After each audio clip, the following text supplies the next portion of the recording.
Putin já não pode mais manter Kaliningrado. Anos atrás, isso poderia ter soado como um futuro utópico para nós. No entanto, hoje, Kaliningrado, que por anos foi o ponto crítico de pressão e alavanca de poder da Rússia na Europa, tornou-se agora o ponto mais vulnerável de Putin. A Ucrânia aplicou as estratégias de cerco mais sofisticadas da história aos pontos mais fortes da Rússia e está ensinando isso ao Ocidente.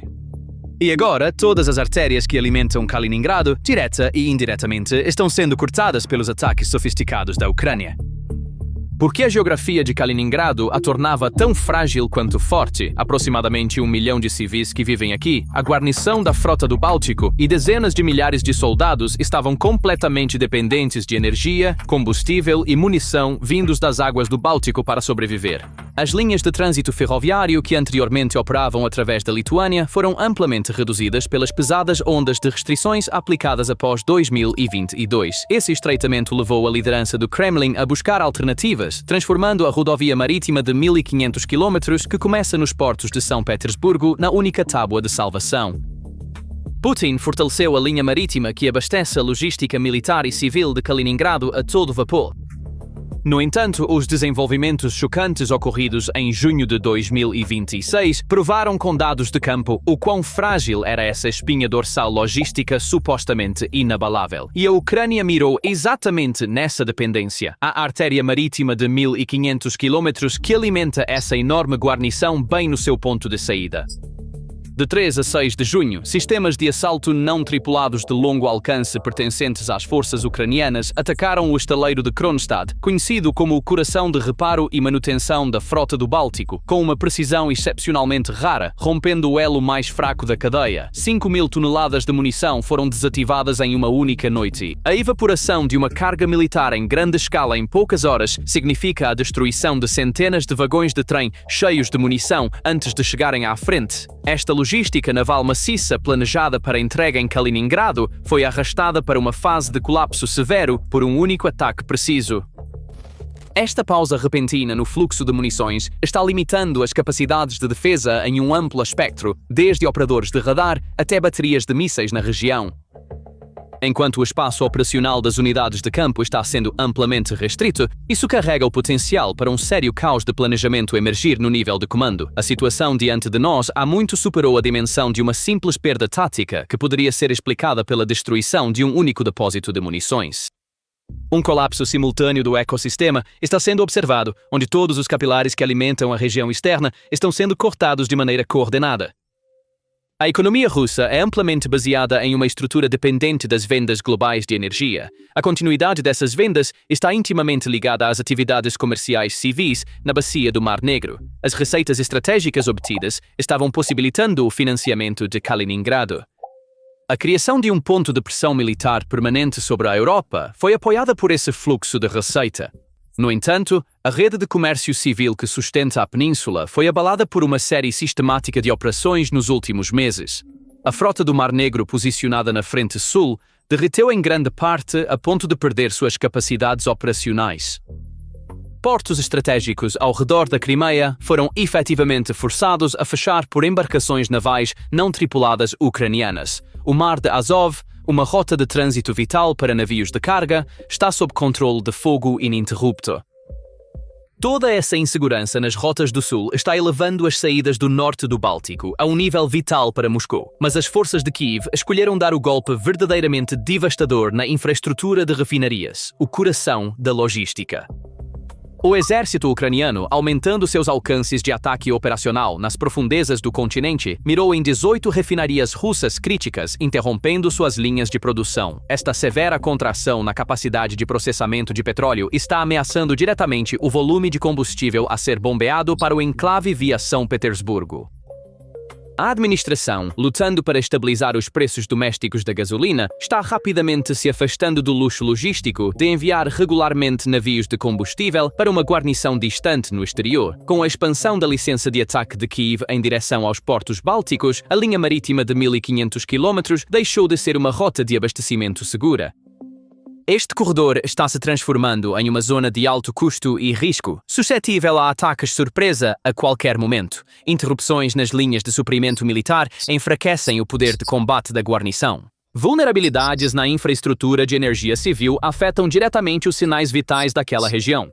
No caso específico de Kaliningrado, destaca-se um ponto de vulnerabilidade muito mais crítico do que a munição militar. A rede elétrica é o único órgão fundamental que garante a sobrevivência de 1 milhão de pessoas na região.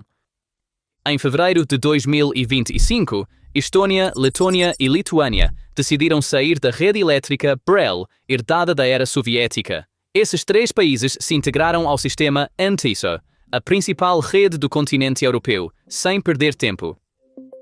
Esta mudança de sincronização trouxe um significado devastador de isolamento estratégico para Kaliningrado. A península não pode mais se beneficiar da produção excedente de eletricidade dos países vizinhos em emergências. As autoridades lituanas levaram essa ruptura diplomática um passo adiante com uma ação física severa. Todas as linhas de transmissão de eletricidade de alta tensão localizadas na fronteira de Kaliningrado foram sistematicamente desmanteladas. Nenhum equipamento foi deixado para permitir a transferência de energia entre as duas regiões. Esta operação de liquidação nas fronteiras literalmente transformou o enclave em uma ilha energética isolada. A administração regional foi forçada a recorrer às suas próprias instalações internas para atender às necessidades locais. 3 usinas de ciclo combinado de gás natural chamadas Pregolskaya, Mayakovskaya e Telakovskaya estão atualmente tentando suportar a carga da rede. Além disso, a usina de carvão Primorskaya está sendo mantida em espera como energia de reserva. No papel, a Rússia cria uma ilusão de confiança ao afirmar que aumentou a capacidade instalada da região para o dobro das horas de consumo máximo. Ter instalações com capacidades massivas não significa nada por si só.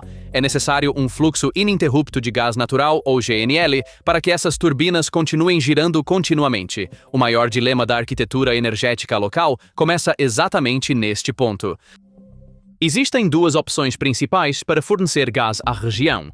A primeira é o tradicional gasoduto terrestre que passa pelo território lituano. Esta passagem de trânsito já foi amplamente restringida no âmbito das sanções existentes.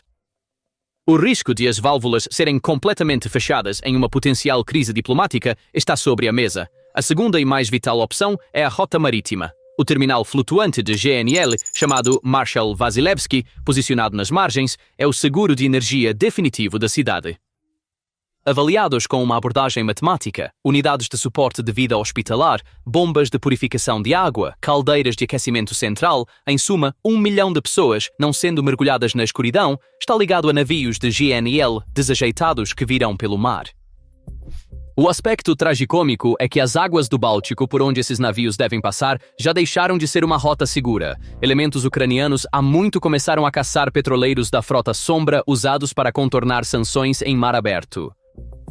Navios de guerra da classe Boyk, encarregados de garantir a segurança nas águas regionais, foram atingidos enquanto estavam indefesos em seus próprios diques secos, tornando-os inoperáveis. No espaço aéreo, a superioridade esmagadora da Aliança Ocidental é visível. Jatos pertencentes à Força Aérea Francesa interceptaram um total de 11 aeronaves militares russas sobrevoando os Bálticos em apenas uma semana, removendo-as do espaço aéreo. Esta situação está sendo registrada como a série de engajamentos mais intensa observada na região desde 2022. Essa vulnerabilidade de segurança no mar encontrou resposta imediata nos mercados globais de seguros. Os prêmios de seguro de casco e risco de guerra exigidos para petroleiros civis russos operando no mar Báltico praticamente dispararam para a estratosfera. Alimentar a cidade com combustível por mar está se tornando não apenas um suicídio militar, mas também um buraco negro insustentável para a economia do Kremlin. Não é necessário bombardear usinas de energia distantes com mísseis balísticos para mergulhar uma metrópole na escuridão. Cortar a cadeia de combustível que alimenta as caldeiras dessas usinas no meio do mar atinge o objetivo por si só. A luz vital do povo de Kaliningrado foi deixada à mercê deste bloqueio invisível que se estreita a cada dia que passa. Ameaças vazias lançadas em mesas diplomáticas quando não conseguem encontrar bases logísticas fortes no terreno tornam-se um laço estratégico que estrangulará seu dono. Quando olhamos o mapa com uma visão mais ampla, vemos que o cerco militar em torno de Kaliningrado está se apertando um pouco mais a cada dia. 9 países da OTAN ao redor da península estão bloqueando a região com uma coordenação sem precedentes. Este círculo, composto por Polónia, Lituânia, Letônia, Estônia, Finlândia, Suécia, Noruega, Dinamarca e Alemanha, está posicionado para cortar o tubo de respiração do enclave. A adesão da Finlândia e da Suécia à aliança transformou efetivamente a região do Báltico em um lago aliado. A estrategicamente importante ilha de Gotland foi fortificada com armas pesadas. Caças Gripen suecos realizaram decolagens de interceptação de emergência 2 vezes em um único dia, provando que a aviação russa não pode mais voar descontroladamente nessas águas. A estratégia de cerco não se limita apenas ao mar e ao espaço aéreo. Elementos terrestres também estão demonstrando uma dissuasão extremamente agressiva. Em meados de junho, os exércitos da Lituânia, Polônia e França lançaram um grande exercício militar chamado Brave Boar 2026. A base central do exercício foi escolhida como o corredor de Suwałki de 65 km, a única conexão terrestre potencial de Kaliningrado que se estende até o território bielorrusso. Sob a liderança da 16ª Divisão Mecanizada da Pomerânia da Polónia, milhares de soldados aliados estão praticando a defesa rápida desta faixa estreita. A mensagem enviada a Moscou a partir do campo é extremamente clara. As forças da aliança têm a capacidade de cortar esta conexão terrestre em questão de segundos em qualquer cenário de agressão. Simultaneamente, as manobras navais Bautops 2026 continuam a todo vapor. Dezenas de milhares de pessoal estão posicionados na região. O componente mais pesado deste anel de aperto é, sem dúvida, a Polônia. A administração de Varsóvia alterou o equilíbrio tecnológico no flanco leste com os 32 aviões furtivos F-35A que adicionou recentemente à sua frota. Aviões avançados de quinta geração têm a capacidade de operar bem abaixo do limiar de detecção das baterias S-400 em Kaliningrado. 700 km de fortificações de concreto estão sendo construídos ao longo das fronteiras. A Estônia ativou o primeiro escudo anti-drones abrangente da Europa ao construir paredes eletrônicas. Forças da aliança derrubaram um drone de reconhecimento russo que havia perdido o controle no espaço aéreo letão pela primeira vez na história, lançando-o impiedosamente ao chão. A empresa de defesa Diehl, com sede na Alemanha, está tomando medidas para produzir mísseis de cruzeiro Flamingo com alcance de 3.000 km para fechar a lacuna de mísseis na região. Este alcance tem o potencial de colocar a guarnição em um anel de fogo de todas as direções. Por trás de todo esse cerco de aço está uma enorme transformação tática. Os Estados Bálticos aprenderam este conceito de defesa e isolamento que aplicam no terreno diretamente do laboratório da Crimeia. E para materializar o risco que Kaliningrado enfrenta, não é preciso olhar longe. Olhar para a Crimeia é suficiente. Porque a estratégia de bloqueio logístico que a Ucrânia está aplicando atualmente na Crimeia está escrevendo o cenário mais realista para o futuro de Kaliningrado em tempo real. O que está acontecendo na Crimeia em junho de 2026, as forças de sistemas não tripulados da Ucrânia estão atacando sistematicamente todas as pontes que levam à península. Chonyar foi alvo pelo menos 4 vezes. O tráfego de carga militar na rodovia R-280 caiu 71%. Comboios de combustível estão queimando nas margens das estradas devido a ataques de drones.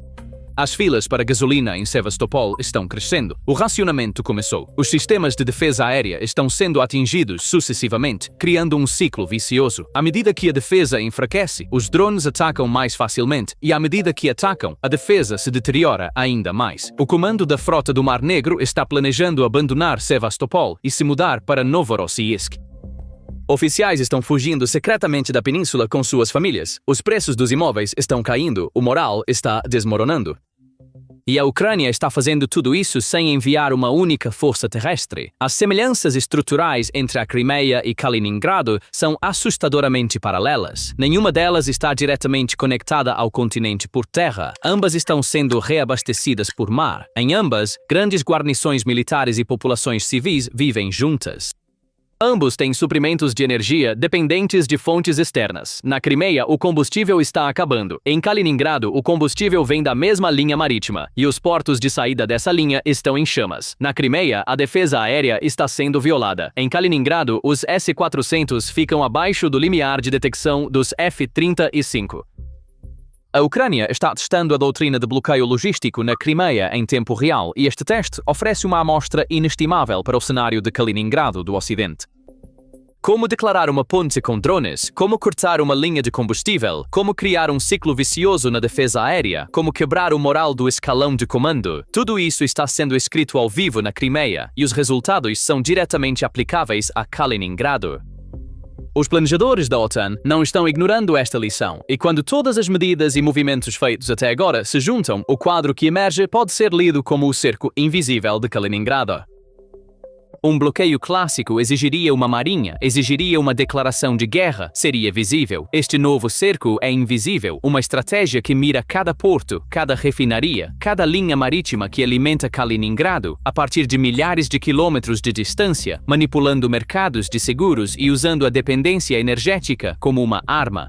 E os atores que estão observando essa estratégia mais atentamente não são apenas Moscou. Pequim e Nova Delhi também estão acompanhando essa situação de perto. Como um enclave ou ilha, por exemplo, Taiwan pode ser sufocado com um cerco invisível simplesmente cortando as linhas de suprimento sem um desembarque militar. Está sendo mostrado ao vivo na Crimeia, enquanto a próxima cena está sendo preparada em Kaliningrado. O presente da Crimeia é o aviso mais claro sobre o futuro de Kaliningrado, e este aviso é diretamente aplicável tanto ao Estreito de Taiwan quanto ao Mar do Sul da China. Durante anos, Kaliningrado foi vista como a fortaleza de onde a Rússia ameaçava a Europa, mas as paredes dessa fortaleza já não a protegem, elas estão sitiando-a. Os portos de saída da linha marítima estão em chamas, depósitos de munição estão virando cinzas, linhas de eletricidade foram desmontadas, o gasoduto está sob ameaça. O único terminal de GNL depende do mar, e esse mar não é seguro. A carta mais forte de Putin se transformou em seu ponto mais frágil, e essa fragilidade se aprofunda a cada semana que passa. Então, o que você acha sobre este assunto? Compartilhe seus pensamentos nos comentários. Obrigado por nos escolher. Obrigado por nos escolher. Obrigado por nos